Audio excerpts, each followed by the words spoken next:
Okay, so not every function has to have an absolute maximum or minimum value. So for example, if we consider this function, let's draw a graph.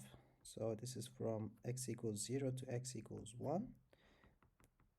So this function is just the function y equals x. But the points on the left and right hand side are not included. So this function does not have an absolute maximum value because it does not attain this value and it does not attain this minimum value. So this function has no maximum or absolute maximum or minimum value. So you see this really depends on the specification of this domain.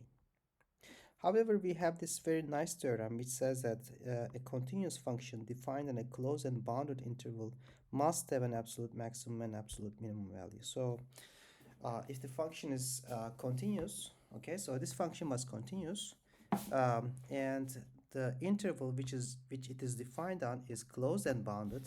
So this this domain basically does not satisfy this requirement because this is a bounded interval.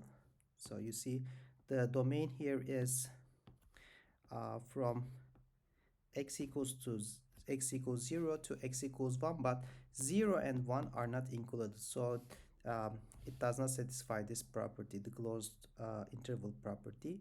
So if it satisfies that property, then it must have an absolute maximum and absolute minimum value.